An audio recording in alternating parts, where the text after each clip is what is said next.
As the year went by, Alonso was bringing in 65,000 iSkies. But I do not want any of that. I only want two things, your like and your comment, and now that I have already sent this message here, let us move straight to the video, which will be yet another iSky. The hero of this story is named Suzuki. He is an ordinary programmer, living a busy and not glamorous routine at all, even though he was nicknamed by others as king of all professions. Proving that he actually deserves this title is a completely different matter. Just like many people out there, he surrendered himself to the rhythm of the market and ended up having to work even on weekends. And everything became even harder when a colleague of his, unable to endure the pressure, took a leave of absence. The result? All of that workload was left for Suzuki to handle. All the tasks left behind fell on him. And in the middle of this rush, another colleague appeared suddenly, bringing feedback from a client. They wanted a World War game to be more accessible for beginners, even though previously they had requested the exact opposite, saying they wanted something hard in order to attract more hardcore players. Suzuki felt the urge to explode, but he took a deep breath and suggested a creative solution. The idea was that after creating their character,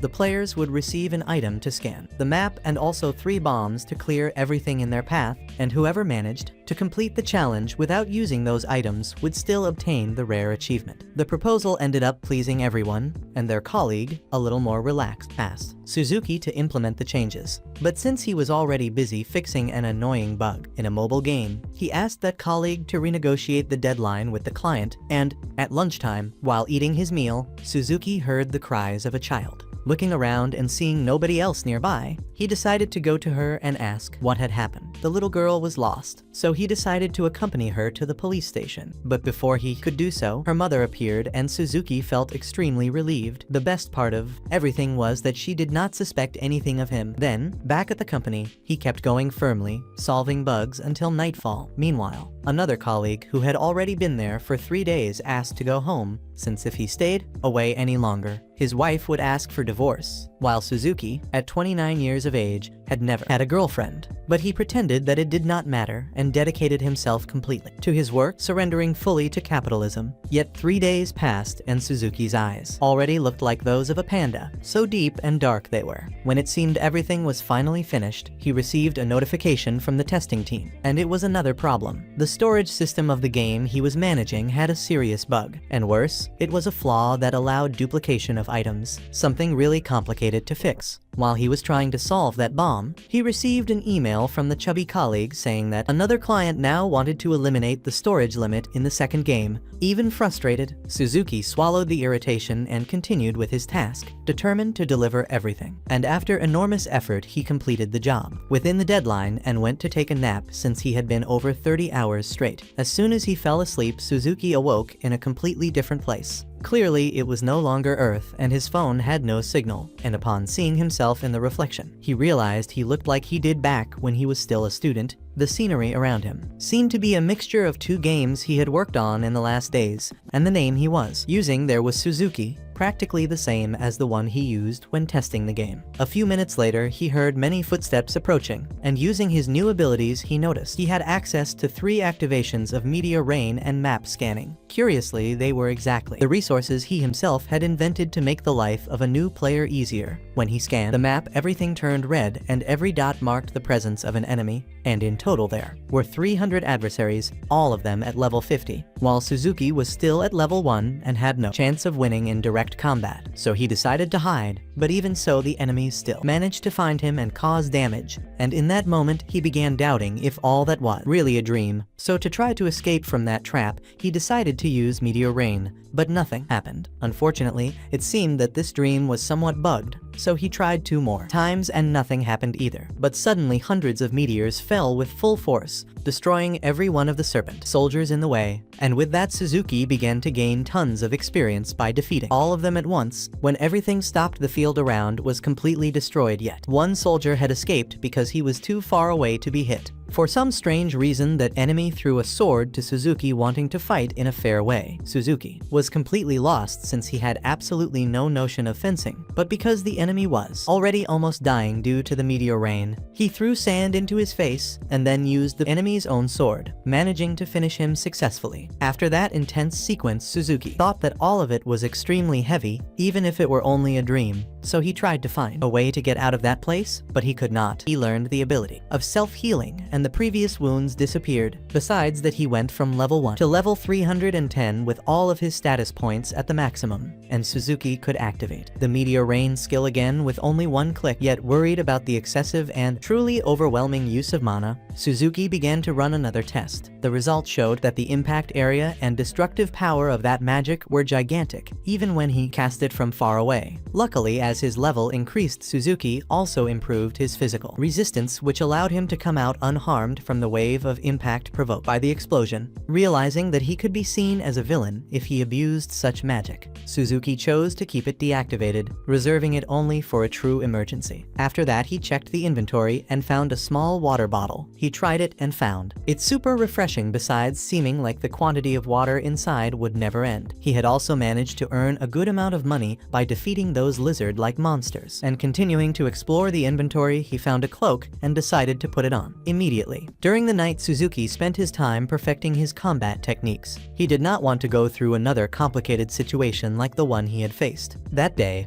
and at dawn, Suzuki decided to head toward a point on the map called the Soldiers' Fortress. He crossed mountains and then went through several forests, and after repeating this path for a few days, he finally arrived at the marked place. When opening the map to orient himself, he accidentally noticed there were over 100 soldiers in the surroundings. And besides that, he also detected the presence of an enormous serpent. Trying to get a better view, he decided to leap, but that was when Ivern suddenly appeared and collided directly with him. Despite the impact, Suzuki was not hurt because of his high level, and right after, he grabbed a stone and hurled it against Ivern, hitting the creature's wing and making a huge hole. Wounded, the beast ended up fleeing, but unfortunately going in the direction of the soldiers Suzuki had seen before. Believing himself responsible, he ran after to understand what was going on, and there he saw the soldiers battling against Ivern and trying to defeat him together. Since he did not understand the local language, he decided to improve the translation system, which allowed him to capture what the commander was coordinating with the soldiers through clear orders. Even so, the arrow attacks had no effect because the dragon scales were far too resistant. They even managed to bring Ivern down and cause some damage, but it was not enough to really injure the creature, and that was when the commander asked Xena to try restraining the monster with magic. But the spell ricocheted and struck her, instead making her be carried away. And without thinking twice, Suzuki jumped into the air and made a heroic rescue of the girl. When Xena woke up, she went into despair upon realizing she was at a gigantic height, and seeing this, Suzuki leapt even higher to escape from there safely, which left her astonished. As soon as they reached a calm place, Xena thanked him a lot for being saved, and from her reaction, Suzuki thought that if he were still in high school, he would already be completely captivated by her. Introducing himself, he used the name Suzuki, and Xena, with a certain charm, also spoke her own name, reinforcing that she was still single. While they were talking, an arrow passed grazing Suzuki's face.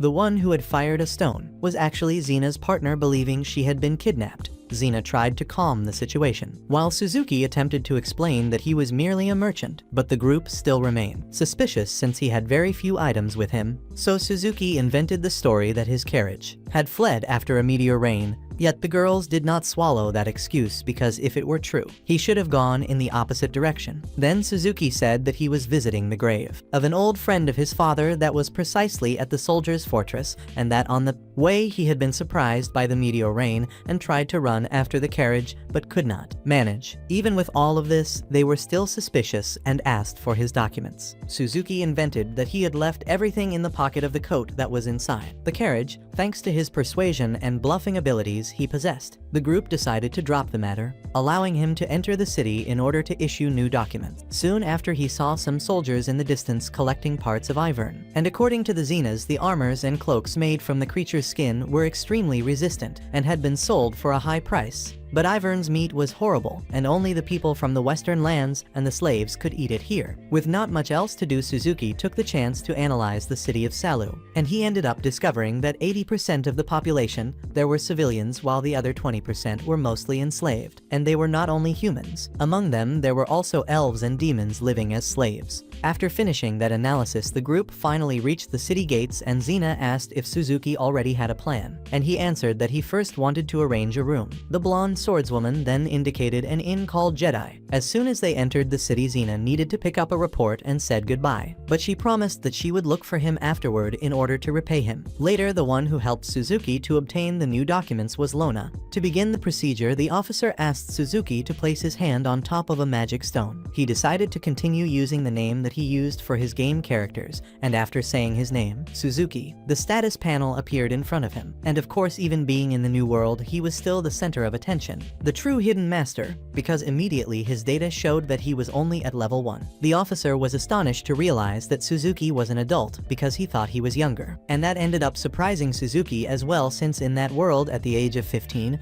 a person was already considered an adult. To receive the license, Suzuki only had to pay 1 silver coin, and the commercial tax was waived since he had saved Xena's life, being recognized as the local hero. Besides that, they also gave Suzuki the information that he could renew his license in the same office or at the main headquarters of the city, and in case any guard caught him with the permit expired, he would receive a fine of 1 silver coin, and if he had no money, he would be forced to become a slave. After that, he was guided to a point where the inn sign was visible, and there the girl who had helped him said goodbye. Heading toward the inn, Suzuki was fascinated with everything he saw. For a short moment, a girl with a rather voluptuous body, let us say, grabbed his hand and tried in every way to take him to her guest house. Realizing that he was a newcomer there, using his analysis ability, Suzuki realized that she was only 13 years old, which left him very shocked since her appearance was very mature. By coincidence, the inn she led him to was exactly the same one Xena had indicated, and the owner of the place was a rather chubby woman who was also her mother. After he explained that he was without luggage, the proprietress decided to charge him a large coin for the stay and to offer him a free dish of food if he had dinner at the counter. Suzuki accepted immediately and decided to stay there for 10 days,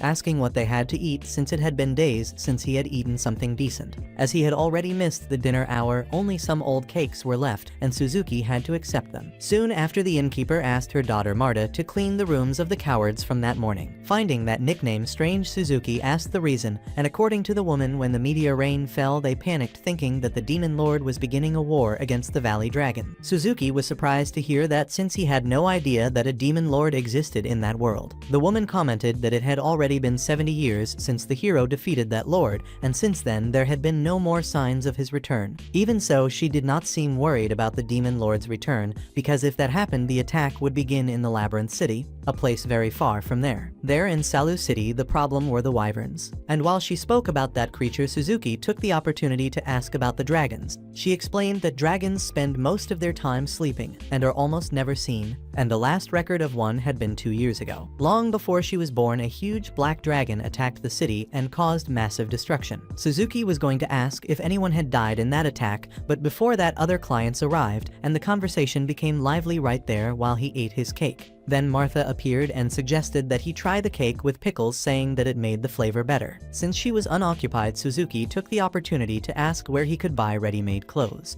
Martha became excited and indicated some well-known tailors of the city, and while listening, Suzuki ended up fixing his gaze on a corner, and since she was still free, Martha offered to take him there. As the two walked calmly, Suzuki noticed something quite heavy. She was being treated cruelly just for being a slave, and no one wanted to get near her. He couldn't just stand by and watch, so he decided to act. A man nearby assumed the girl was Suzuki's property and ordered him to chain her up and leave her in the western part of the city. Instead, Suzuki calmly picked up some logs of wood and handed them to the young slaves to carry. The other slaves were moved by his attitude and made sure to thank him before leaving. Martha was also astonished at the way Suzuki treated the slaves, since, according to her, slaves were not very welcome because many hunters and farmers had been killed by them while trying to sell their products in the city. But Suzuki raised the hypothesis that those crimes might have been committed by thieves or bandits instead. After that, Martha took Suzuki on a tour around the city, showing him several areas. He even took the chance to learn a few bargaining techniques by visiting different stalls, and as a way of showing gratitude, he bought her a hairpin. During their walk, Suzuki came across a stall that sold dragon masks, which locals wore during the harvest festival to make wishes for peace. Besides the masks, there were also black clothes and wigs of the hero, while other colors represented his companions or the princesses. In the end, Suzuki couldn't resist the vendor's persuasion and bought 2 items. Later, while walking, he found himself drawn to a young enslaved girl inside a carriage. Even though she was only 11 years old, she was already at level 10 and held 2 rather curious titles, the Burden Girl and the Mad Princess. Afterwards, Suzuki returned and met Yuni, a girl who worked part-time at the inn. As soon as he greeted her, he asked if there was a place where he could take a bath, and Martha explained that there was indeed a public bath in the city, but playbales were not allowed to use it. Normally, she would wash herself in the back of the inn, where there was a well. Setting that matter aside, dinner time arrived, and Suzuki decided to try the meals Martha recommended. Each dish was wonderful, and he enjoyed them so much that he ordered another combo, unable to resist the incredible flavors. After returning to his room, Suzuki reflected on everything that had happened so far, and upon thinking more carefully, he began to realize that the story of the world he was in did not match at all with the game he himself had created. It was too strange to be just any dream. It had the full structure of a game, but without the option to exit or save progress, which only made Suzuki more curious and motivated to explore this world further. He drew up a main plan to explore various places of this world, while finding a way back home became only a secondary goal. Deep down, he believed that the more he discovered, the more it would serve as valuable learning for him to develop games. The next morning, Martha suddenly knocked on his door, saying that his girlfriend was waiting downstairs. Completely confused, since he had no idea he even had a girlfriend, Suzuki went down to see who it was and ended up finding Xena. She told him that she had the day off and wanted to take him on a walk through the city, and Suzuki agreed, not wanting to disappoint her. Right away, Xena led Suzuki to a candy shop, and he politely insisted on paying for her, which left Xena a little embarrassed since she had wanted to repay his help. For Suzuki, though, it was nothing more than natural courtesy. After all, Xena had already helped him get oriented in the city. Besides those sweets, they visited other places to try many different treats. One of them was called fried dragon wings, though in truth they were bat wings. When Xena reached to grab one, Suzuki accidentally bumped into her, staining her blouse, which, as it turned out, was borrowed from her mother.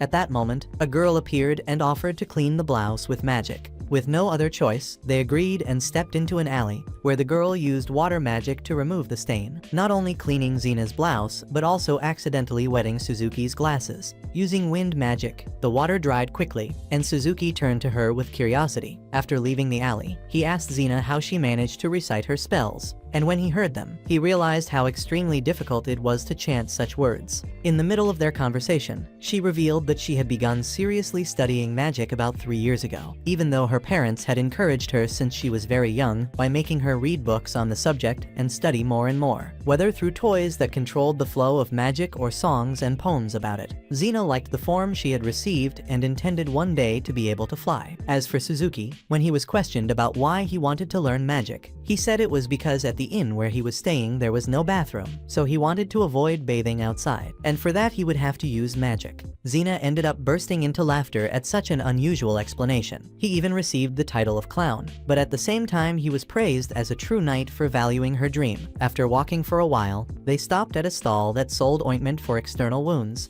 and Suzuki bought a bottle for the owner of the beekeeping house as a way of thanking her for everything. Afterwards, Xena asked if there was anywhere he wanted to go. He replied that he wished to see the city from above, so Xena took him to the walls where they enjoyed both the breeze and the view of the city from up there. At that moment, Suzuki spotted a giant mill, and Xena explained that in case of wyvern attacks, it could be used as a source of energy. Since Suzuki showed interest, Xena offered to take him there, but before that they decided to stop for a while. Inside, they saw a painting portraying an epic battle between a hero and the Demon King. Xena told him that the sacred sword glowed blue when held by a hero. Curious, Suzuki asked if it would also shine for someone else, and she answered that it could, but only if the sword acknowledged the one holding it. At that moment, Sister Ona appeared, commenting that wielding the sacred sword was not necessarily something good. She explained that only heroes who answered the call of the goddess Palion could stand against the Demon King. Right after that, Sister Ona asked if Xena was dating Suzuki, which left Xena extremely embarrassed and confused, stumbling with her words as she tried to explain. Wanting to change the subject immediately, they decided to continue their trip. They rented a carriage, but on the way a stone on the ground caused a jolt to the wheel, making Xena fall right on top of Suzuki, something that in truth had been a setup by the coachman trying to bring the two of them closer. Afterwards, Xena began showing Suzuki how the city's defense system worked, since each tower possessed a magical cannon with absurd destructive power, but one of them had already been destroyed by a dragon 2 years earlier, though fortunately it was only a small-sized dragon, so the damage had been quite limited compared to what had happened 40 years earlier when the external city walls had been completely devastated by a black dragon. The situation now did not even seem so serious. At that point, Suzuki wanted to know whether the Demon King had any connection to that event,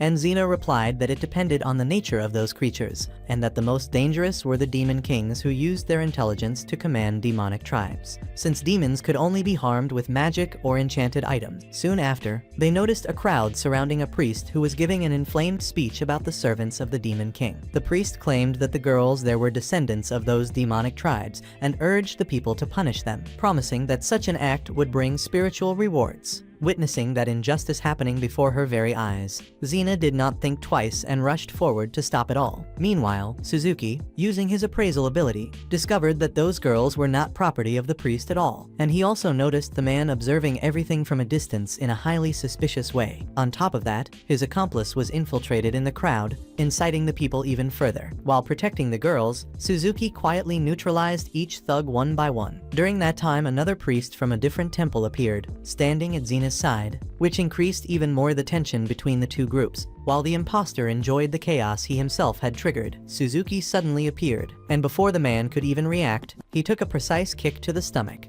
Immediately afterwards, Suzuki dragged him into the middle of the crowd to expose his scheme. The man had borrowed slaves and was deceiving the people by claiming that common stones were sacred relics, all to extract money from them. While the crowd began suspecting that he might have ties to some demonic tribe, the truth came to light, confirming that he really was from a demonic tribe. Suzuki then remembered that upon arriving in the city, he had already detected the presence of a member of such a tribe. As panic spread and everyone ran, the three girls remained paralyzed, because if they acted without their master's command, their collars would suffocate them. But with the master killed by the demon, that curse broke, and that was when Suzuki seized the moment and freed the girls from that control. As for the demon, it suddenly unleashed a powerful dark magic, and when Xena led the soldiers to support Suzuki, they were all pulled into the spell as well. After regaining consciousness, Suzuki found himself inside a cavern together with the three girls. Hearing the monster instigating fear, he declared that he would create monsters with the purpose of eliminating Suzuki's group, using fear as his main tool. As soon as the demon left, Suzuki introduced himself to the three girls, and since they did not have names, he gave one to each of them. The one who resembled a cat became Tama, the one who looked like a dog was called Potty, and the reptilian-looking one became Lisa. Suzuki offered them towels and water so they could clean themselves, and in addition he gave them an ointment to treat their external wounds. Although they hesitated at first, since they had never been treated with such care before, the girls eventually accepted after Suzuki insisted, saying that it was an order. After bathing, they enjoyed the full command, and once they were fed, Suzuki began to analyze the situation. With his abilities, he easily tracked down a route out of the labyrinth, including the location of his soldiers Zeni. However, something bothered him. He could no longer detect the demon Kaolio. That made him stay alert to impossible ambushes. Noticing that Suzuki was about to move on, the girls said they were afraid, but willing to serve as bait if he was willing to lead. Suzuki assured them that he would never do such a thing, and that he was simply evaluating the situation calmly. He then handed a sword to Lisa, warning her that she should only fight if he gave the order. As they went on, Potty caught the scent of blood, and when they got closer they saw a monster devouring a corpse. Lisa suggested they slip by unnoticed while the beast was distracted, but Suzuki decided to use the situation to train his aim. Quickly raising the level of his shooting skill, he eliminated the monster with precision, and the girls were shocked and curious about that thing which Suzuki explained was a magical weapon, asking them to keep it secret. With the remains of the slain monster, Suzuki crafted a spear and handed it to Lisa. But when he noticed that she was searching for the creature's core, a highly valuable item, she suggested Suzuki keep it for himself since it would be useful. Lisa then returned the sword she had received earlier and gave it to Tama. Next, Suzuki used the weapon to break the chains that still bound the girls, but the noise ended up frightening Tama and Potty. After apologizing to them, he asked that all the girls stay close. Even though they had already faced some monsters up to that point, the girls' levels remained the same. That was when Suzuki had an idea. He ordered Tama to collect some stones, and when they encountered another monster, instead of killing it immediately, he only wounded it. He then instructed Tama to throw the stones and Lisa to pierce it with the spear, and afterwards Suzuki finished the creature with a precise strike. Soon after, Suzuki told Tama and Lisa to hunt down and collect the monster's core, while he and Potty moved forward to repeat the same tactic. this time. However, the girl panicked and fled in despair after throwing some stones. Once he finished what he was doing, Suzuki went after her until he reached the point where the others were waiting. When she calmed down, Potty apologized immediately, but Suzuki was not upset with her for running away. What truly concerned him was the possibility of her dying if she continued panicking like that. From then on, they repeated the plan several times, and with time Tama and Potty reached level 5, while Lisa reached level 6. When he realized that the three were exhausted, Suzuki suggested taking a break and offered them food so they could recover. After that, he told a lighthearted story to help them rest better. However, Lisa refused to sleep, so Suzuki had to change his tone and gave her a direct order to rest while he took the watch. After the rest, they continued their journey and defeated even more monsters. Along the way, they found an old house where they entered and searched for resources. After some time, the three girls managed to kill a monster on their own, and after this achievement, they enjoyed a delicious meal of grilled frogs.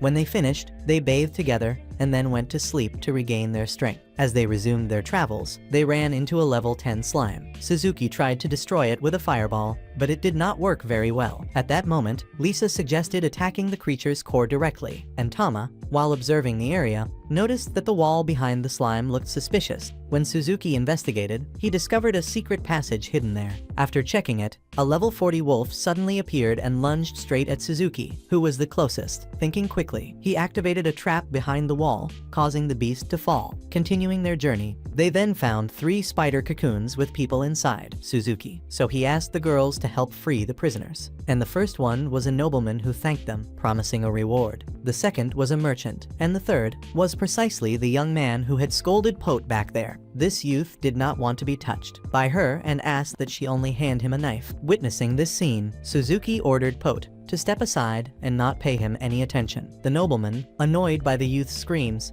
threatened to fry him right there, not even waiting for the spider monster to return. And right after walking a bit further, 2 girls heard the sounds of battle just ahead. Then Suzuki gathered the 3 close to him and gave instructions on how to fight without disturbing whoever was already fighting. But that same youth from earlier ignored what Suzuki had said and tried to make himself useful, and in the end he failed, unable to defeat even a simple slime, and still had to be rescued by the 2 girls. With the group's help, the soldiers managed to regain control of the situation, but it was very exhausting. Not finding the scene, Suzuki went looking for her and discovered her tied up. As soon as he freed her, he received an emotional embrace. But that tender moment did not last long, for he reminded them that the focus was defeating the demons. When he was questioned by the witch, Suzuki said that he knew the enemy's weaknesses thanks to Lisa. This shook the scene, since she liked him but now heard him mentioning another girl, and after all the demons were eliminated, Orna treated the wounded and the atmosphere became lively. It was then discovered that Lisa was actually a beast girl with whom she had spoken earlier at the plaza. While the soldiers passed through the iron gate, the group noticed something strange. When they checked, they realized there was also a secret passage that led exactly to where Suzuki had collapsed earlier. It was precisely at that moment that the soldiers went wild upon finding a treasure chest. But instead of gold and rare artifacts, inside the chest was the one-eyed demon. To face that, the nobleman asked the soldiers for some time while he prepared a spell,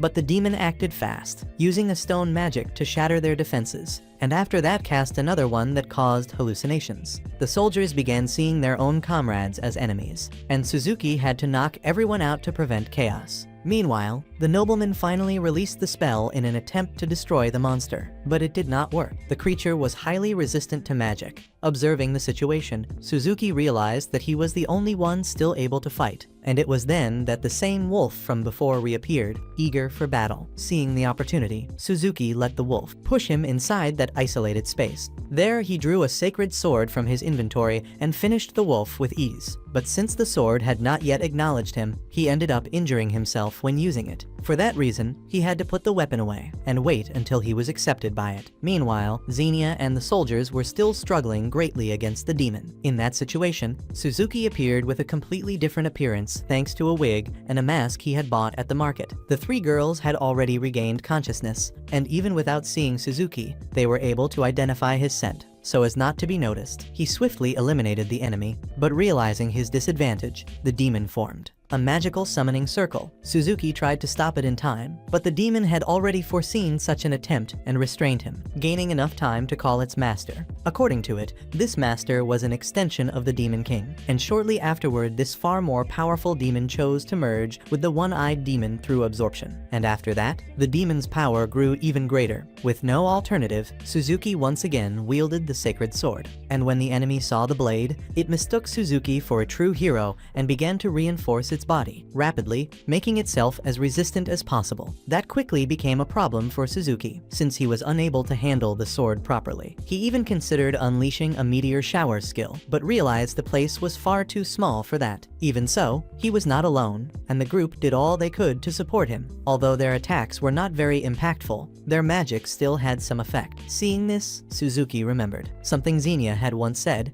and then he decided to strengthen his fireball spell. He let go of the sword, took the staff, and released an amplified magic. Suzuki was quite surprised when he noticed that the demon was truly suffering greatly from that spell, which the others thought to be high level, but in fact was only a basic spell. It was in that moment that he remembered an important truth about that world. Only a genuine hero could draw out the full power of a sacred sword. And even while holding the sword, Suzuki did not possess the title of hero. What he had was a close-one god slayer, and by uniting his efforts with those of the divine sword, he carried in his inventory the weapon he had used to defeat the demon, who was left without understanding what was happening. After they returned to the ground and saw Suzuki, the three beast girls were radiant, but the mood changed when he answered a soldier, saying that they were not exactly his slaves. Right after, a man appeared and said that someone wanted to speak with Suzuki. When he called the beast girls, they quickly got excited, and then the young Somber appeared, thanked the beast girls, and apologized to Pachai for having kicked her earlier. After Somber left, the scene unfolded with the girls hugging Suzuki, and with the end of the battle he finally received the title of hero.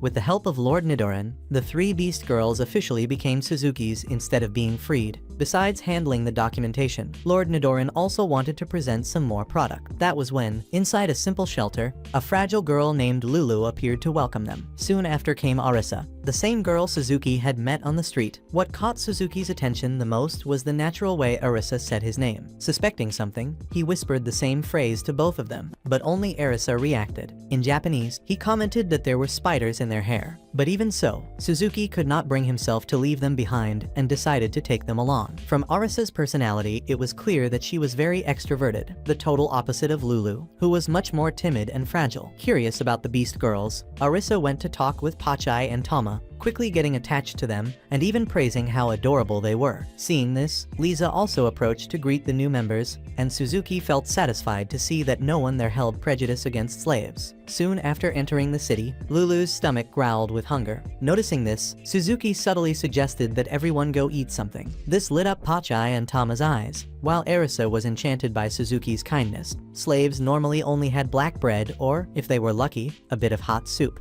Lisa's group usually ate only once a day, and when hunger became unbearable, they would eat whatever they found along the road: flowers, herbs, even grass. After hearing this reality, Suzuki offered them a real meal. The girls' eyes sparkled when they saw so much good food in front of them, and even so, they all waited politely for Suzuki's permission before starting to eat. Pachai and Tama were so excited by the new experience that they even forgot to leave leftovers. Arisa could barely handle the overwhelming cuteness from the two, even though the food could not compare to the inn's meals. That kind of meal, however, was exactly what pleased Suzuki. Unlike him, the young slaves were not used to spicy dishes, but Lisa handled that kind of food very well. She even warned the others to slow down and try other options. It was then that Suzuki noticed the girls' clothes were quite worn out. Taking the chance to go out and get more food, he also bought them new clothes. Lisa wanted to accompany him, but Suzuki asked her to stay and enjoy the meal with the group. During his walk, he saw a stall selling grilled chicken skewers. Since Lisa had mentioned liking them, he decided to buy some. On his way back home, he spotted a group of hungry beast men and decided to give them the skewers, promising to make it up to Lisa later. When he returned with the new clothes, the girls were super excited, and even Lisa admitted that Suzuki had good taste when it came to choosing outfits. After that, Suzuki took the girls back to the inn. Since the streets were getting crowded, his idea was to get an extra room,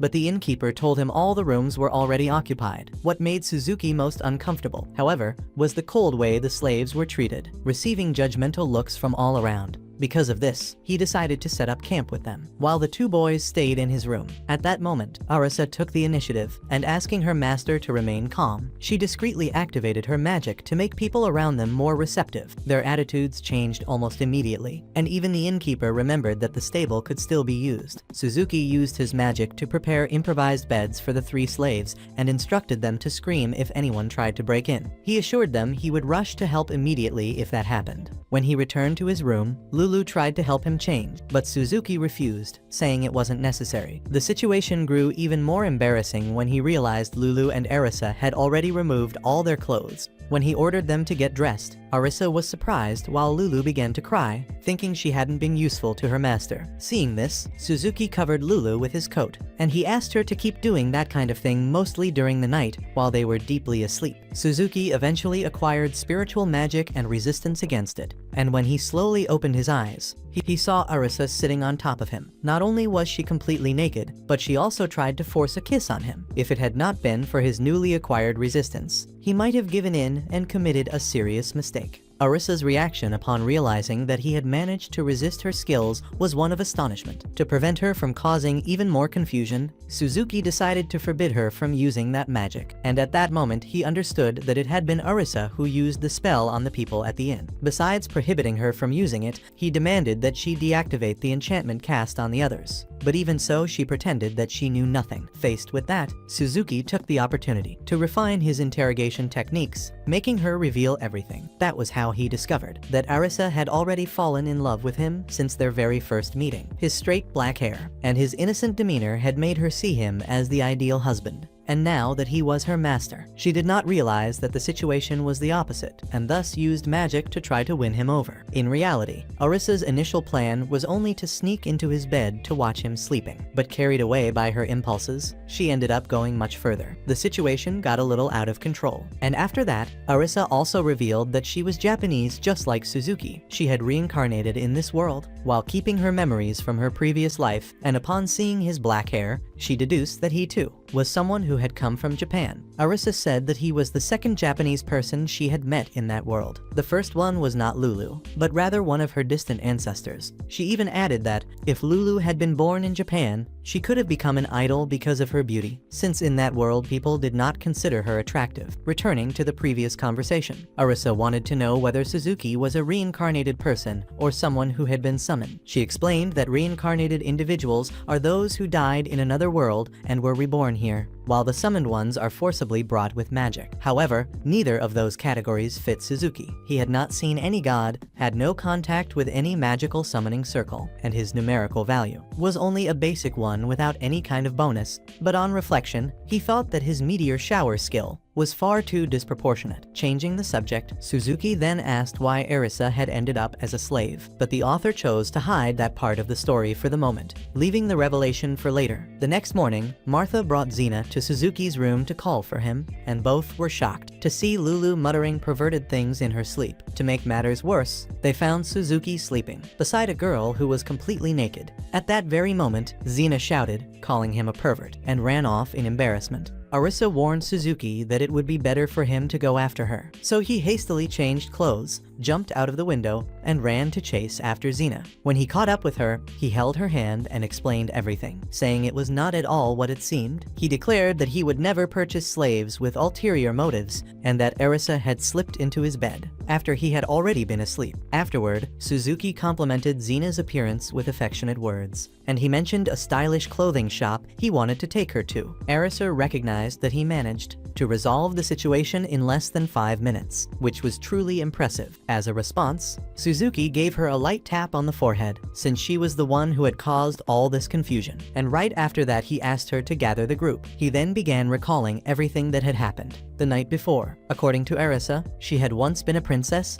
and she had tried to use the knowledge from her previous life to help her kingdom prosper. At first, it brought great success, but over time, things began to collapse. During a crisis when the country was vulnerable, a neighboring kingdom took advantage and invaded. The king and crown prince were publicly executed, and those who survived lost their privileges, ending up reduced to slavery. Yet something unexpected happened. One day, a demon appeared and destroyed both the castle and the capital of the kingdom. Chaos engulfed the land, and Arisa and Lulu ran into the mountains. believing they would be safe there, but they were ultimately ambushed by a slave merchant. Meanwhile, in the present, the girls managed to reunite, except for Lulu, who was not feeling well. Suzuki handed a bag of coins to Arisa and asked her to buy whatever was necessary for everyone. Some beastmen accompanied her to ensure her safety against possible thieves or kidnappers. And to secure everything further, Suzuki authorized Arisa to use magic, observing the harmony among them. Suzuki felt more at ease and thought that they did not deserve to be treated as slaves. When he was alone with Xena, she asked if he had already planned anything for the day. Suzuki replied that he was thinking about looking for a place to house his companions, wanting to make the most of the moment alongside the one he liked. Xena said she wanted to go with him, and so the two went to the office where they met a broker named Natty. Knowing that Suzuki intended to live with the group, Natty suggested the Western District, which was cheaper due to the high crime rate. Even so, Suzuki said he was looking for properties that cost around 1 gold coin, and with that in mind, Natty presented some alternatives. The first property was somewhat acceptable,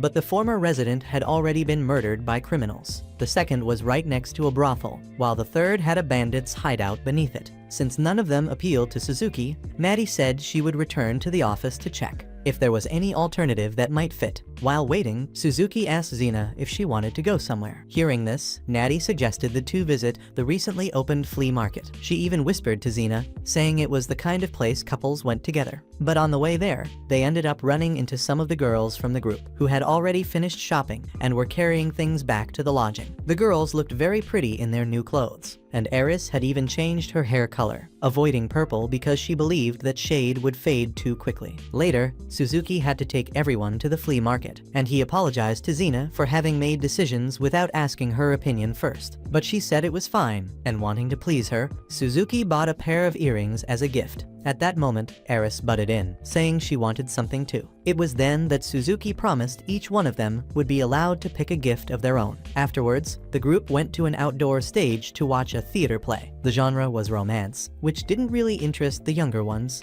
and even Lisa seemed more focused on the food stalls around than on the performance itself. The story was inspired by real events. It told of a sorcerer who had died, named Zen, and a princess called Liutiana, with whom he shared a true love. But the count, driven by envy, ordered the entire family of the sorcerer Zen to be eliminated, and even forced the princess's own servant to kill Zen himself. Desperate, the princess took her own life, determined to reunite with the one she loved. Everyone thought the drama would end there, but there was a big twist. The sorcerer's body, thrown into the abyss, came back to life as an undead knight, and destroyed all of the count's henchmen. However, before he could finish off the count, a holy knight appeared and defeated the sorcerer. After that, the count went through a drastic change of heart and became a good man. Suzuki said it was a play with a very anticlimactic and somewhat nonsensical ending. When going to the restroom, Suzuki found a handkerchief, and upon returning it to its owner, he asked her what she thought of the play. According to her, the original script had Zen taking his revenge before dying, but it was altered due to pressure from the nobility. She also revealed that the true story was about a common girl in love with a young man, but she was kidnapped by the count and forced to marry him.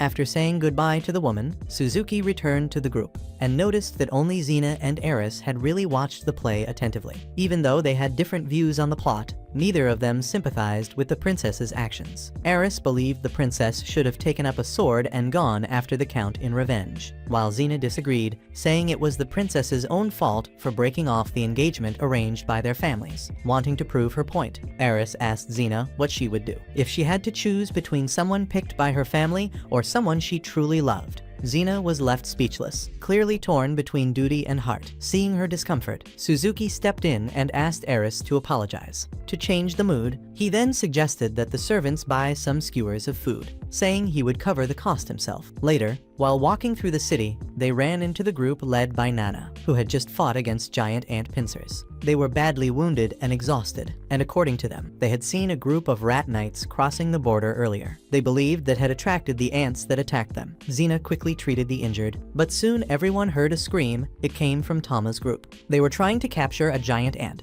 At that moment, Suzuki scanned the area for further dangers, and realized that a whole swarm of ants was approaching the city. He quickly ordered the girls to prepare for battle. Even though the number of enemies was large, they were only level 13, so the army could handle them alone without Suzuki's help. In fact, many of the enemies could not even break through the simplest protective barriers. Since Lulu was not very skilled in combat, Suzuki asked Arisa to take her to a safe place. Post and Tama were left responsible for guarding the inn, while Suzuki and Lisa went straight to the front, fighting alongside the military forces. As expected, the giant ants could not withstand Xena's group, and with the arrival of Suzuki and Lisa to reinforce, only a few insects managed to pass through the defense, but those that did were quickly struck down by the duo Post and Tama. Thanks to his tracking ability, Suzuki noticed that some of the creatures had invaded the house that also served as Natty's office. So he left Lisa at the front line and went to the brokerage to resolve the situation. As soon as he arrived, Suzuki used a war hammer to crush the ants that were still there. However, Natty was unable to climb the stairs, as they were covered with acid residue left by the ants, while Suzuki carried something that could be used to protect the steps. Her manager appeared and offered a hand. As a sign of gratitude, Natty kissed them both and then explained that the manager was actually the spirit of the forest and not an elf, as many people imagined. This misunderstanding came from long ago, since the time of the first heroes, who used to call all beings with long ears in that way. The mistake ended up becoming a habit passed down through generations. When leaving that place, Suzuki saw the soldiers throwing the remains of the monsters away. When Xena spotted him and ran in his direction, but tripped and fell clumsily on top of him. She seemed upset for having to interrupt their walk,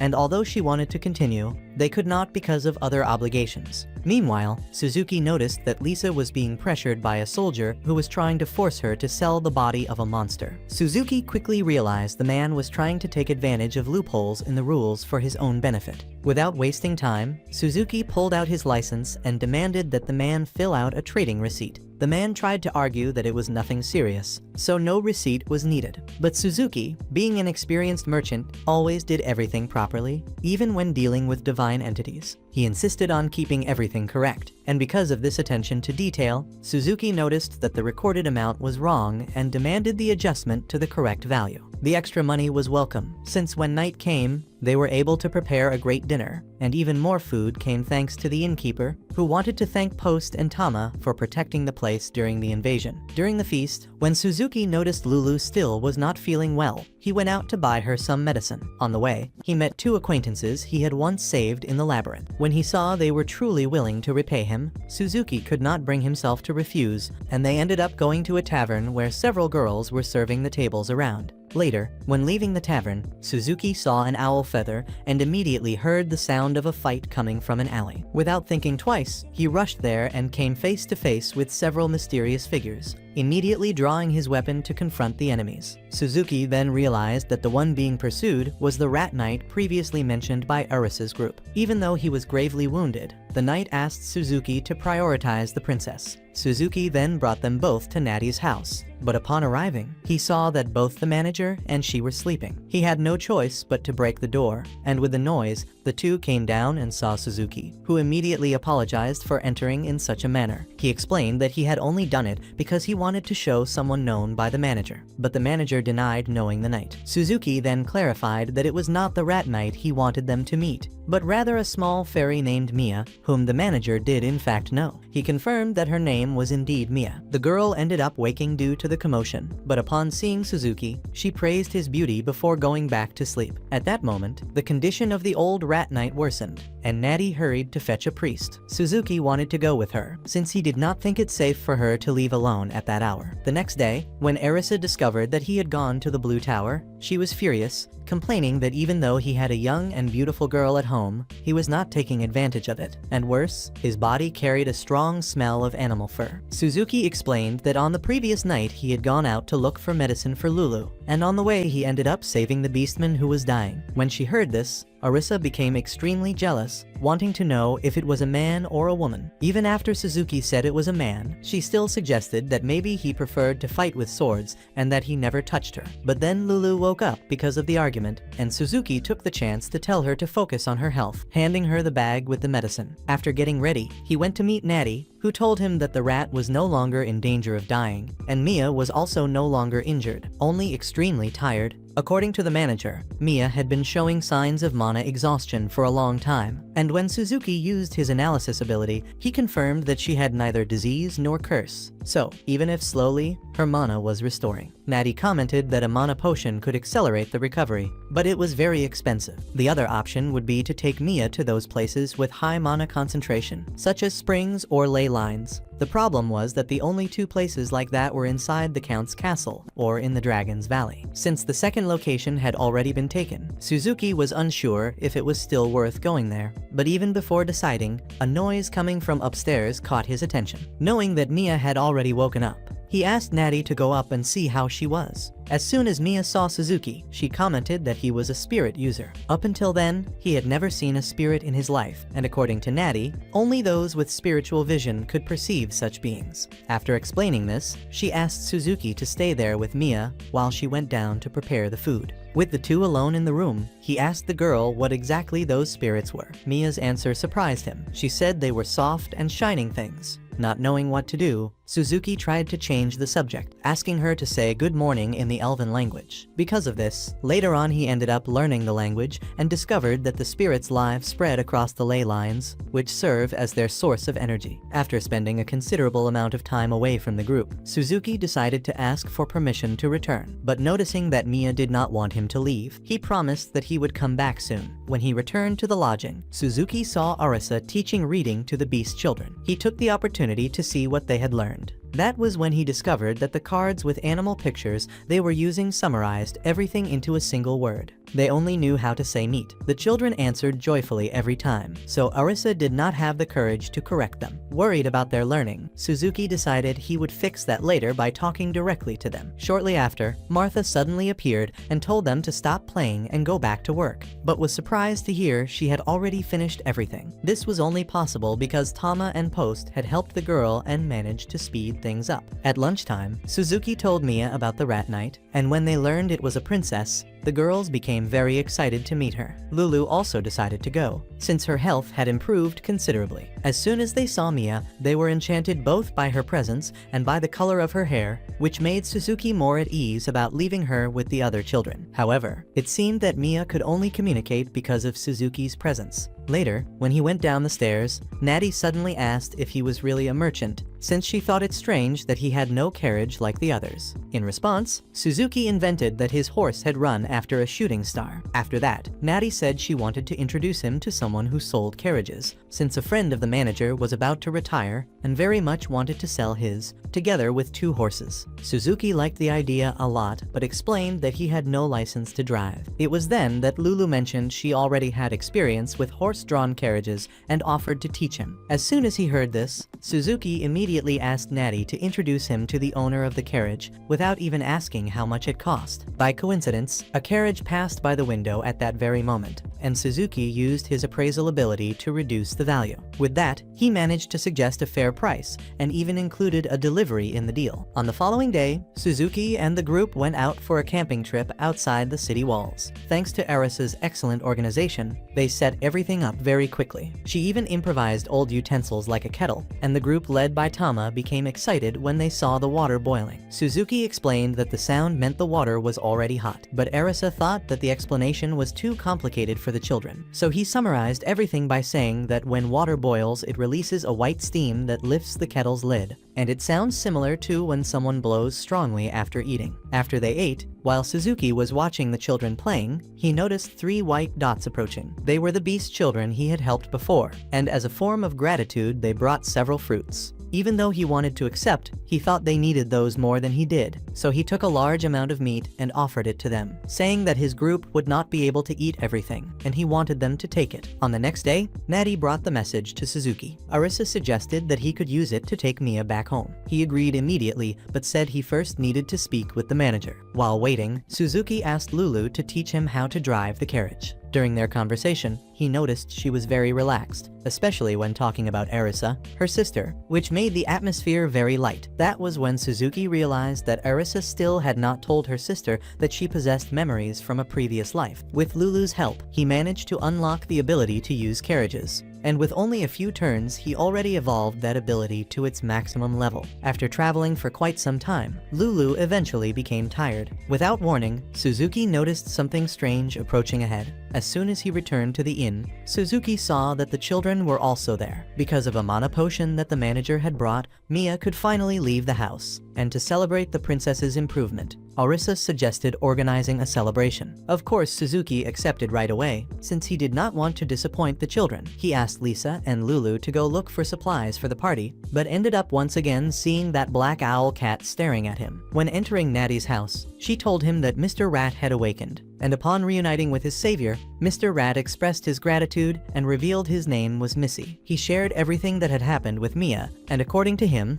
Mia had been kidnapped by a witch and taken to a place called the Grotto. After escaping, she encountered Missy's group, who tried to bring her to the city manager. He also stated that the flying ants' attack on the city was also the work of the same witch. Suzuki felt that the manager knew the reason behind everything but preferred to keep it secret, so Suzuki chose not to press. At that moment, Suzuki heard the girls' screams from downstairs, and he and manager Bolanin ran down quickly to discover what had happened to them. They realized that they had only been scared by the thunder, and at that moment Tama noticed the black owl cat inside the building. Immediately afterwards, the body of the creature appeared, a hooded figure by the pool. Soon after, the man used psychic magic to try to control everyone there. However, Arisa was not affected, since she had mastery over that type of magic. Suzuki also managed to free himself from the spell thanks to the skills implanted in him after being influenced by Arisa. By using his analysis abilities, Suzuki identified that the enemy was called Zen, which reminded him of the main character of a play. When he realized the man wanted to take Mia, Suzuki introduced himself, even while saying he was only a merchant. Zen declared himself a descendant of a hero. He said he had no intention of harming anyone. He only wanted Suzuki to hand Mia over. But Suzuki immediately refused, since she was a valuable friend to him. After being rejected, Zen launched his attack, trying to take advantage, but failed, and even managed to restrain Suzuki with the use of shadows. When she saw her master in that situation, Arisa cast a spell on him. The sorcerer, a lower undead, counterattacked, but Suzuki intercepted it. The manager also joined the fight, giving Suzuki a chance to escape from Zen's shadow whip. Even so, the difference in strength between them was remarkable. Not wanting to involve others in danger, Mia offered to stay behind, but Arisa was outraged by the idea and even began preparing a spell directly. Noticing this, Suzuki decided to start a conversation with Zen to distract him, even though he already knew who he was. He pretended not to know only to gain time. When everything was ready, Arisa warned Suzuki to move away and let her cast her spell against Zen. But even using her most powerful technique, her spell had no effect at all. And when Zen saw Arisa's purple hair, he realized that she was a reincarnated one. He then warned Suzuki to tell her to control the use of that ability, or she would end up becoming a plaything for the gods. After this, he grabbed Mia and used his shadow whip to push Suzuki back, issuing a challenge for him to go to a place called Best, in case he was not afraid of death. At that very moment, Lisa's group appeared. Suzuki asked them to take care of the others while he went after Zen. He also promised that he would bring Mia back safely. After crossing the gate, Suzuki found himself trapped in a twisted space. There, his strength and resistance gradually weakened, and even his map scanning ability did not work. Reflecting for a moment, Suzuki realized that place strongly resembled a game, and by using his experience as a programmer, he managed to find a way to bypass the system. Right afterwards, he came across a scene similar to a sacred temple, where Mia was being treated well. At that moment, Zen suddenly appeared, shocked to see Suzuki there. He accused him of having cheated, saying that only those who conquered the cradle could reach that room. This made Suzuki trust that Zen was the administrator of that place. But Zen made it clear that this was not a game, but a trial. The heroes who wanted to reach that space first had to conquer it, and only then would they have the right to challenge the immortal king who was himself. Hearing all this, Suzuki did not care in the slightest about that nonsense. What he truly wanted was to save Mia, but before he could act, he was expelled from the king's chamber by the mage. Zen's plan was to force Suzuki to overcome all of the cradle's tests again from the beginning. And now that his map scanning ability worked again, Suzuki realized that the place was beside Count Rei's territory, an area rich in mana, so he knew that Mia was not inside an illusion. But even so, he could not leave empty-handed. For that reason, he decided to advance toward the tree in order to rescue the girl. As soon as he passed through the door, Suzuki faced some enemies, but they were weak creatures that gave him no trouble. With the help of an identification ability, Suzuki discovered that the cradle had 200 floors in total, divided in sets of 10. Every 20 floors, there was a spiral staircase that led even higher. One thing Suzuki needed to understand was that the further he advanced through the levels, the more dangerous the enemies would become. Continuing forward, Suzuki noticed someone sleeping behind a pile of leaves, and when this figure awoke, he saw that it was a dryad. Imagining that by defeating her, he could advance to the next level, Suzuki prepared to face her. But since she had no mana at that moment, he decided to postpone the confrontation. As she observed him for a few moments, the dryad noticed that Suzuki was quite attractive. Because of this, she invited him to belong to her and also mentioned that she was hungry, asking for something to eat. At first, he thought about offering rations, but the dryad refused, since what she really needed was magical energy. With no other choice, he allowed her to absorb mana with a kiss. Receiving a great dose of mana from that charming young man, the dryad became satisfied. Soon after, she opened a passage so Suzuki could continue exploring the higher levels. Further ahead, he came across a ruined laboratory and found a diary that had belonged to Balanan. It stated that his tribe of elves had a weak connection with life and very limited emotional resistance, which resulted in many young elves dying inside the labyrinths. This place called the Cradle had been created to develop the elves' survival instinct and determination in times of crisis. However, no one had been able to complete it for more than 100 years, and the one responsible for creating the Cradle admitted he had made a mistake and decided to seal it until the elves needed it again. By the name, Suzuki concluded that Balanan was related to Mia and to the administrator. With this, he suspected that perhaps that place needed Mia for that very reason. After leaving, Suzuki asked the dryad how he could continue climbing. She answered cheerfully, guiding him to stand in the middle of some mushrooms,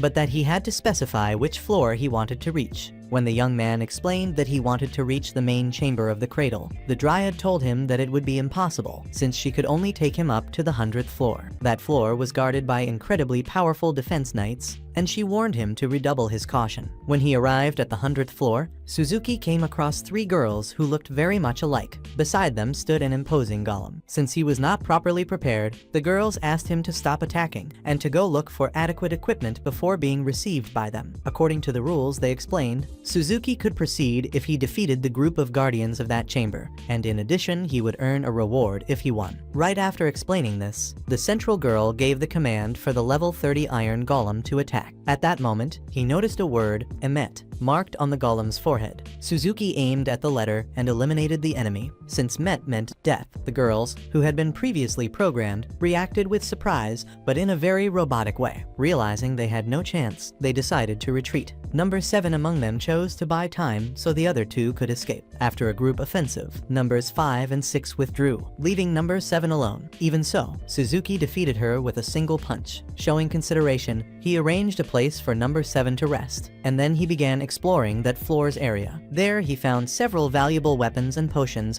but decided to take only what was essential. Moving forward, Suzuki encountered another dryad lying on the ground, apparently withered. Thinking she was dead, he bent down to help. But suddenly she woke up, grabbed the water container, and asked him to let her extract mana as he had done with the other one. After receiving a good amount of energy, she recovered and explained that all dryads were connected. That's how she knew what had happened on the lower floors. Suzuki then asked how far she could take him, but she said that since she had lost contact with the higher levels, she could only lead him up to the 180th floor. When they arrived, Suzuki saw that insects had cut the vines linking the floors. Before she even finished speaking, the insects suddenly appeared. Despite their numbers, they did not represent a real threat, and Zen was astonished at how quickly Suzuki cleared the cradle. But Zen made it clear that Suzuki's sole purpose should be to allow the threat to be released in peace. However, to Zen, he still wasn't ready to face it directly. Before that, he would have to confront his subordinates and prove himself worthy of the title of hero. Only then would Zen hand him a legendary sacred sword.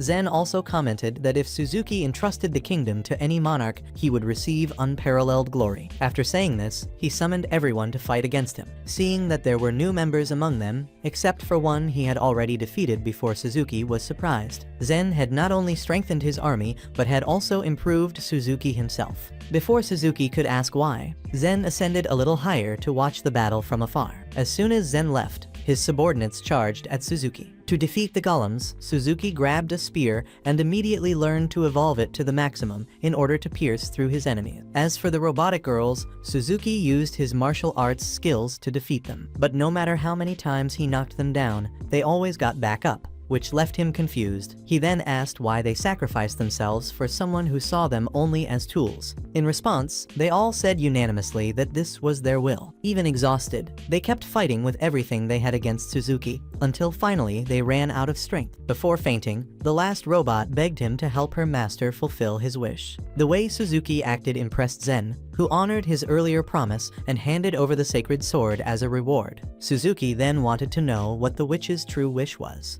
The answer he received was that she sought a hero strong enough to end her life. In her previous existence, she had been the victim of cruel injustice that led to her death. The Lord then reincarnated her as a newborn baby, and she grew up surrounded by honorable parents and loyal friends, believing she could live a happy life this time. But everything collapsed when, one day, a nobleman took his wife by force and, based on lies, had her executed along with her entire family. Because of a divine blessing, he returned to life. Driven by vengeance, he turned his dead relatives into undead creatures. After completing his revenge, he began searching for a way to die, longing to reunite with his wife and son. However, the blessing he had received would not allow it. Thus, he ended up becoming the undying Dark King. And now that Suzuki had appeared as the awaited hero, he begged to be freed. Before becoming the true Demon Lord, Suzuki saw no reason to refuse and granted his last wish, using the sacred sword he carried. Before disappearing completely, the Dark King thanked Suzuki deeply, showing his happiness at finally being able to reunite with his loved ones. As Zen vanished entirely, Suzuki heard strange voices echoing around him. They said that although he had won this time,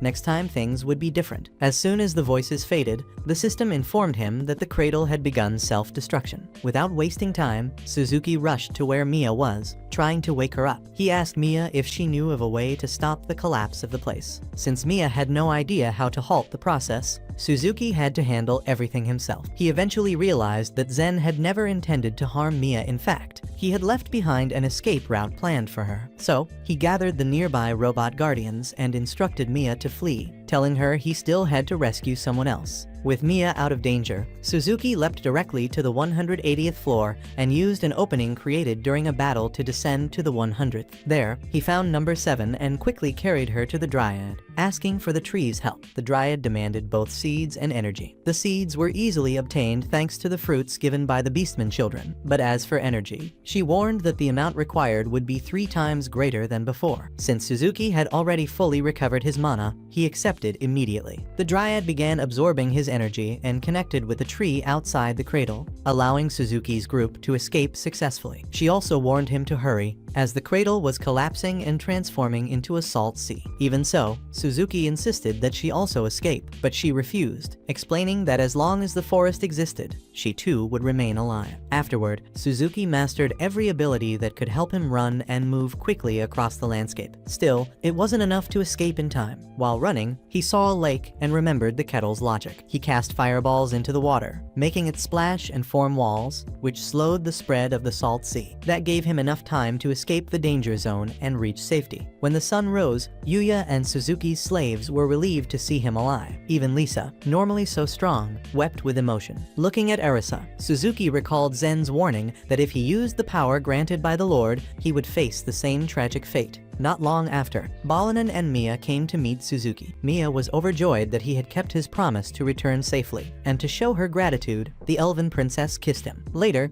the robot guardians awakened, and all the girls deeply thanked Suzuki for helping their master fulfill his final wish. As repayment, they pledged their loyalty to him from that moment on. However, before joining Suzuki on his next journey, they first needed to bring Zen's ring to his wife's grave. Not all of them would go, one would remain with Suzuki, so they decided it with a game of rock, paper, scissors. The loser was number 7, who was chosen to stay behind. From then on, Suzuki began calling her Nana for simplicity. After everything was settled, the rat and the 7 guardians bid farewell to the group and went their own way. When Suzuki returned to the city, he explained that his disappearance had been caused by a confrontation with a mysterious soul summoner, and that with the help of his swordsman, he managed to return safely. Sena came running to him, deeply worried since she had been waiting for him the entire time he was gone. Seeing how distressed she was, Suzuki comforted her with kind words and even gave her a pair of earrings he had bought at the flea market. Soon after, Suzuki told Sana that he planned to leave for the elven village. She looked shaken, fearing he would never come back, but calmed down when she heard his firm promise that he would return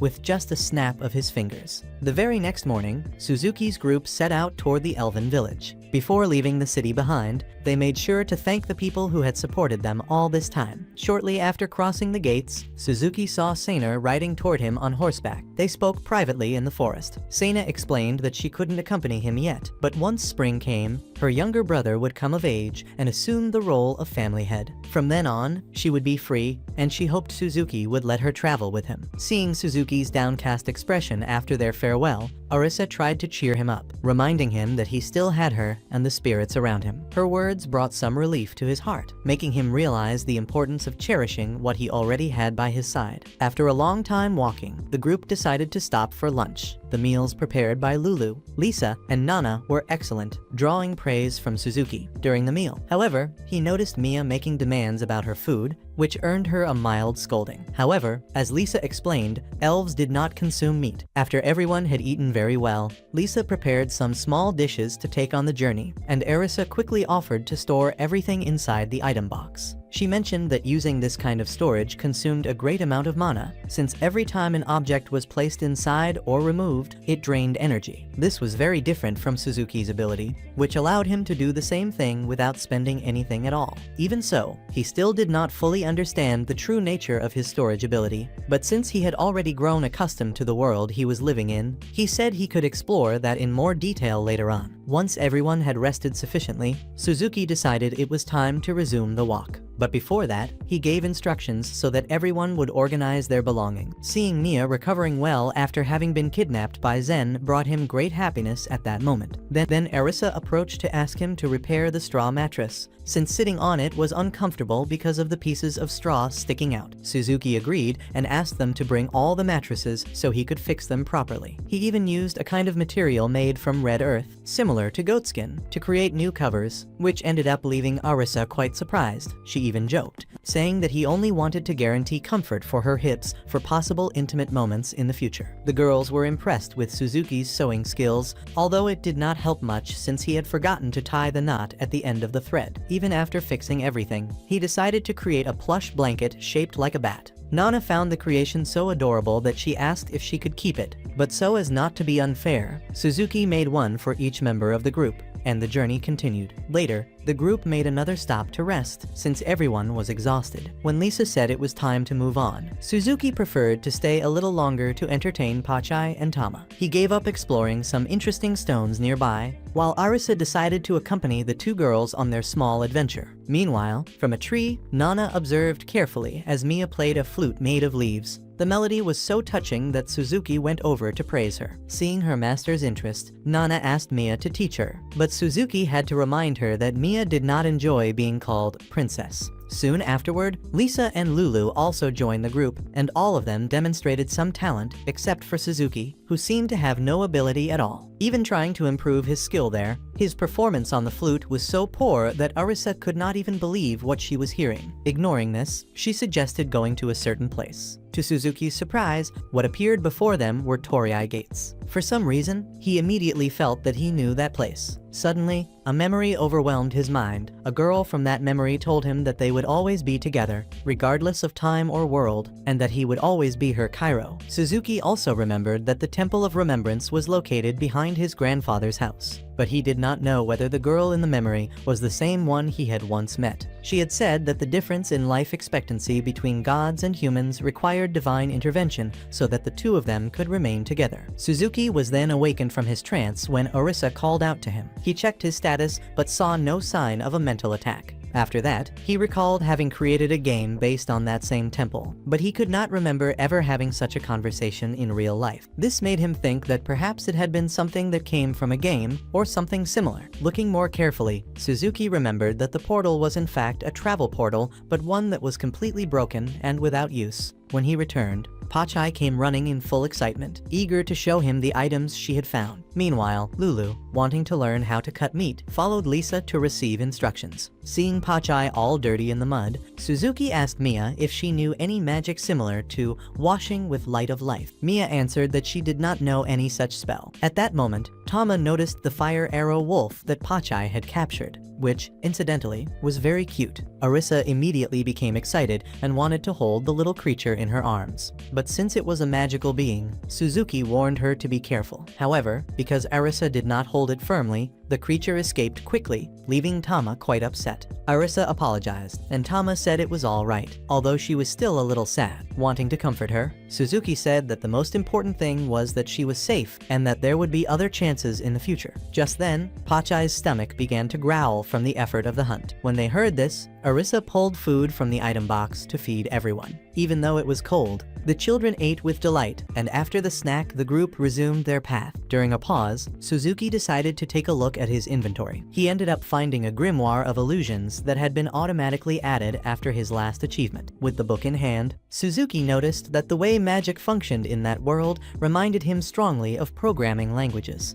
It was as if the one who had created the magical system was someone who truly understood code. With this understanding, he realized that the magic of life was much more complicated, since it worked differently from the elementary spells. So instead of copying it directly, he analyzed what was needed to use that type of magic. He ended up reusing portions of water spells and then created a new formula. While he was completely focused on this, he felt something soft touching him, and when he opened the interface system, he realized his hand was on Nana's chest. Arisa and Mia immediately scolded him, accusing him of being indecent, but in truth, it was Nana herself who had placed his hand there. It was then that Suzuki saw several white markers appearing on the map, indicating Ratman. At once, he remembered the elder Rat Mize, who had told him to search for some missing friends who had been protecting Mia. Because of that, Suzuki asked the group to stop the wagon, and he went to negotiate with the driver of a horse-drawn carriage in order to free the ratfolk. As soon as they reunited with Princess Mia, the Ratman ran to embrace her and thanked Suzuki for saving her and the others. The knights, however, being in a hurry, quickly said their farewells and continued on their way. Later, wanting to replenish the life supply, Suzuki took Tama with him on a hunt. He had chosen her specifically because he wanted to lift the girls' spirits after what had happened with the wolf. At the end of the hunt, the girls were all covered in mud, so Suzuki asked Mia to test a new spell he had developed. It was an adaptation of water magic that created cleansing bubbles, and it worked. All the dirt was washed away. During the night, while the girls slept, Suzuki stayed on watch and used the time to test the storage system. He discovered that the maximum range to retrieve an item was about 3 meters, within which the system could even separate mixed components.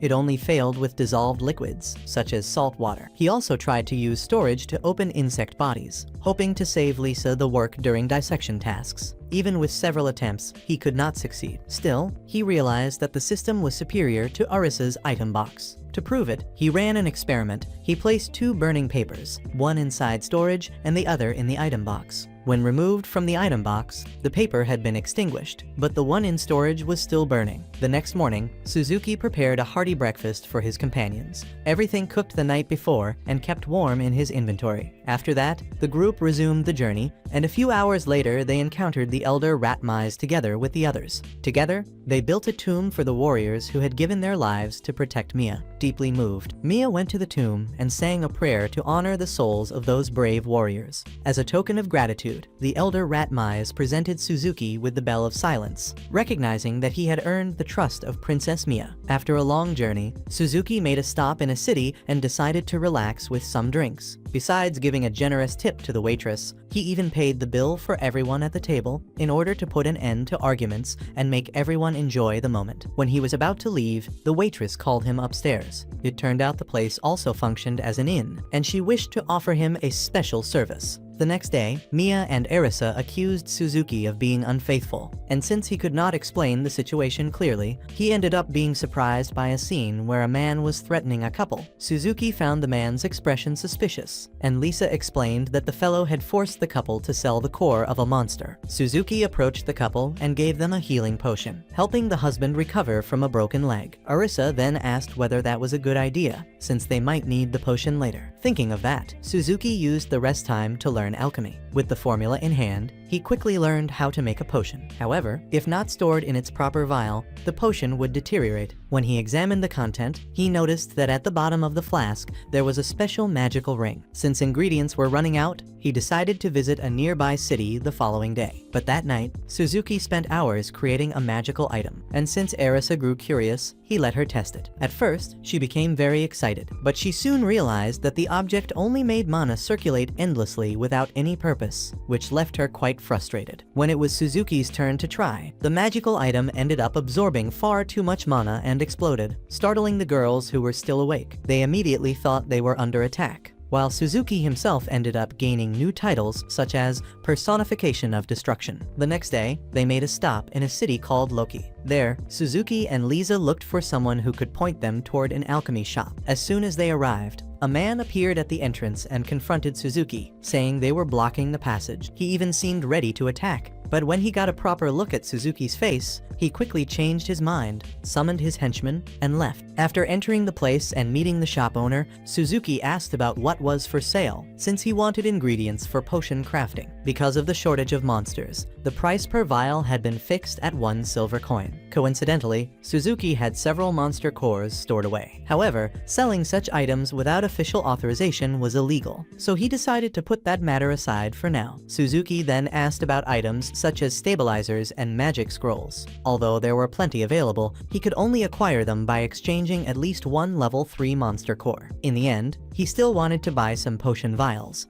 but the owner explained that the man Suzuki had seen outside had already purchased all of them. That man also carried an official license approved by the city hall, so the shopkeeper had no choice but to comply. Instead, he suggested that Suzuki visit a pottery shop. After leaving the alchemy shop, Suzuki asked Lisa to go ahead and prepare dinner while he visited several pottery stores in search of potion vials. Unfortunately, none of them had any stock left. As night fell, Suzuki changed his appearance and returned to the alchemy shop, exchanging monster cores through a discreet broker. Even though such practice was illegal, the shop's proprietress was cautious about what she sold and refused to provide dangerous magic scrolls to strangers. In the end, Suzuki was only able to purchase simple scrolls such as shields and seals. Later, he used those scrolls to acquire new abilities and to explore areas that the map could not reveal. Venturing a little deeper into the forest, Suzuki realized that he had crossed a magical barrier. Using his appraisal skill, he discovered that the barrier's purpose was to confuse anyone who passed through it. At that moment, a dark portion of the map was revealed, and he noticed several white markers approaching. Since Suzuki had trespassed into their territory, it was only natural that the witches would want to drive him away. He even tried to retreat,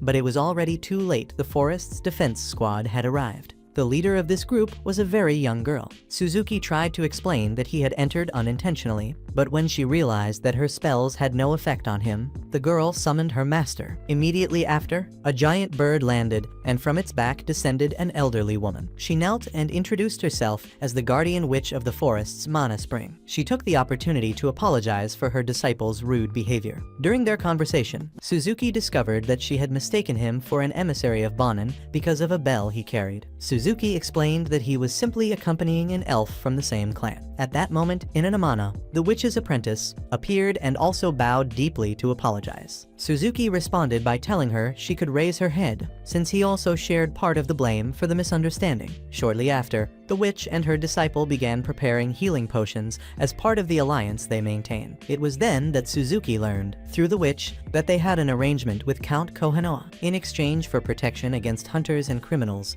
they were required to deliver 300 potions twice a year. Noticing Suzuki's interest in potion making, the old witch was delighted to share her special recipe with him, as long as he agreed to help with a mission. Later, she created a path of light to guide him to the forest's exit. The mission involved delivering a letter to a giant who lived within the forest. The following morning, already at the tavern, Suzuki overheard two men talking about how the witches seemed to be succeeding in producing all the potions for that cycle, and how this was creating tension among certain groups. At that very moment, the craftsman who produced the potion vials, the same ones Suzuki had been searching for, appeared. The idea was that Suzuki could learn how to manufacture the vials himself. However, due to city regulations, the craftsman was forbidden to teach anyone. The only alternative would be for Suzuki to officially register as a pottery apprentice, thereby circumventing the legal restrictions. And so, Suzuki continued listening carefully to the two men, and he ended up discovering that the white-haired man had plans to become the new lord of the city instead of being the leader of the people. At that moment, Eris and two other girls appeared out of nowhere, calling Suzuki to come back since it was already past bedtime. And on the following day, when Suzuki was taking the group of girls to the pottery workshop, he noticed that Mana was being chased by a suspicious group. She was completely desperate and afraid that her potions would be destroyed. Fortunately, Suzuki's group showed up in time and managed to save her from her pursuers. But right after that, an ambush happened behind the gate, and the carriage collided with the attackers. With the commotion, several potion bottles that were supposed to be delivered to the Hound ended up breaking, and only 120 bottles remained in good condition. Among the broken bottles, there were still some usable potions, so Suzuki collected what he could using his storage. In total, he managed to recover about 10 milliliters of potions, enough to pack everything into 40 new bottles. Soon after, the group went to the district chief to deliver the flasks of medicine in taquios. However, the man was unyielding, and even used his own treaty as justification to further explain the situation. His voice sounded familiar, but Suzuki could not remember where he had heard it before. Later, Suzuki tried to make a negotiation by suggesting completing the delivery using bottles bought at the market. Even so, the district chief refused once again, saying he would only accept bottles prepared exclusively by witches. Since Suzuki had never heard the witch Cyan saying such a thing, he quickly understood that the man was trying to sabotage the signing of the contract.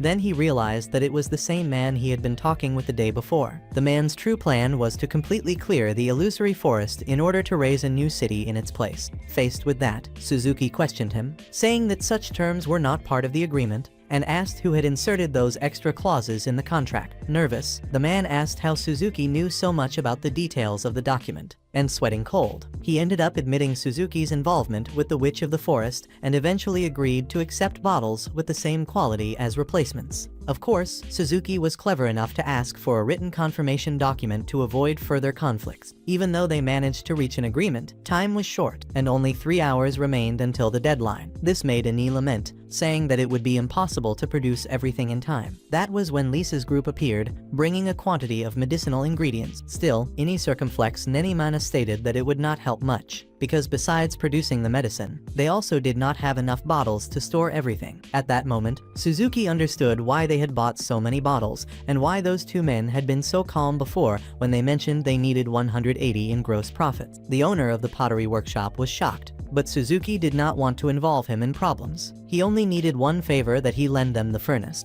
Realizing the seriousness of the situation, the potter agreed to help, even offering to participate in the production of the pieces. Suzuki distributed the tasks among everyone, encouraging the girls to join forces to handle the work. But the service was very complicated, since those who had never done ceramics before struggled with the strength of the spinning wheel. In the end, only Suzuki managed to shape them correctly thanks to his system skills. However, the greatest challenge came afterwards: the drying. Normally it would take 5 days due to the climate of the season, and if they placed the pieces in the furnace like that, they would explode. Knowing this, Suzuki acted to try to remove the humidity, and even with magic the bottles were still damp when he asked Mia to try anyway. Even so, they proceeded with molding the pieces, and once they had the right number and size, the potter placed everything in the furnace. While they waited for the bottles to be ready, everyone helped Ani circumflex Mana to prepare the medicine. When they finished, they went to the furnace to check the situation, and the potter said that now it was only a matter of letting it cool down, and they could use the bottles by nightfall. But then a strange merchant appeared with some thugs, claiming that Suzuki's group was making containers without authorization. Using City Hall laws as an excuse, he ordered the furnace destroyed, which turned all the bottles into shards. As soon as the men left, Suzuki apologized to the owner of the furnace and borrowed the bird from Ani's house, since he wanted to get in touch with the witch. Shortly afterwards, Arisa noticed something in common among the broken fragments. Seeing that, Suzuki smiled and explained that he had left defective capsules to deceive his friends. As soon as he noticed the merchant's approach, he stored the real ones in the deposit and left only the fake ones. He picked one of them to show Arisa, and it broke instantly with the temperature change, proving they were fragile. The next mission now was to cool the bottles in a safe way, and that was when Suzuki remembered the item box where he had once placed a burning paper that extinguished the moment it was taken out of there. With this in mind, he decided to test it. He placed a flask inside the item box, and then took it out again. It worked perfectly, and the bottle had already cooled down completely. After that, the group went to the office of the white-haired man to obtain the confirmation signature. The suspicious merchant tried to question them, but fell silent when he heard the Count's men confirming everything. Even so, he kept insisting on knowing what trick Suzuki had used. Suzuki replied without hesitation, it was all the result of the collective effort of everyone. Immediately after, Suzuki asked the district chief to sign and stamp the documents, but the man refused to cooperate, clearly trying to buy time. At that moment, Count Kurano suddenly appeared and declared that he himself would sign the documents on Suzuki's behalf. His arrival happened because the witch had reported everything that the district chief was doing, which was also why Suzuki had sent the bird to her. Pressed by the Count, the white-haired man grew aggressive and tried to cast a spell against him, but the magic had no effect, since Count Kurano was not someone ordinary because of his position. When the Count was about to eliminate both men, Suzuki intervened and stopped him. The Count questioned his reason, and Suzuki answered that there were children nearby. The Count then sheathed his sword and commented that the witch truly had a valuable friend, before continuing on his way. Once more, Suzuki apologized to the owner of the pottery workshop and assured him that everything was fine now, since he had the authorization of the Count to freely conduct business. As a way of gratitude, Ini Circumflex Nenimana presented Suzuki with an enchanted lantern, and besides that, he was recognized with the title of Friend of the Witch, granted by the old witch herself. Soon after, the journey continued, and at dawn Suzuki awoke to see Nana sitting on top of him. When he touched her, Eris appeared and interrupted them. So Nana tried to avoid any suspicious situation, but in truth, Nana only wanted Suzuki to make some adjustments to the platform system. For that, he needed to place his hand close to her chest and channel Nana inside himself. That was when Mia appeared out of nowhere and suggested that he place his hand on Nana's back instead of her chest, since it was near the heart and without changing the effect. Even with Suzuki touching only Nana's back, she ended up making some rather strange sounds. This left Arisa extremely jealous and wanting to pull Nana away immediately. Whenever Xena received a letter from Suzuki, she proudly showed it to her colleagues and laughed while reading the contents alone. Returning to Suzuki's group, while they were having a meal together, Lisa and Arisa brought wild herbs that Post swore were edible, since they had a strong and pleasant aroma. Suzuki offered to try them first and found the taste surprisingly sweet. After confirming that it was safe to eat, he encouraged Post and Tama to try them as well. But instead of eating normally, the two of them licked the plant directly from his hands. Seeing that, Arisa handed a napkin to Suzuki, but also took the opportunity to try to lick his hand herself. However, he refused at that very moment. Later that same night, Post asked Suzuki to tell a story for everyone to hear. He began reading, but before he could finish the first part, 3 of the girls had already fallen asleep, which made him stop the reading. After that, everyone went up to the vehicle to rest, and on the following morning, Suzuki woke up surrounded by the girls. This made Arisa even more jealous, since it seemed like he was enjoying life with his harem while she was left aside. Soon after, the group woke up, had breakfast, and set out on their journey, thus ending our adventure. Our video ends here. I hope you all enjoyed it. Leave a like and comment below if you would like to have a harem like this. That is it for now. God bless you. Thank you, and see you in the next video.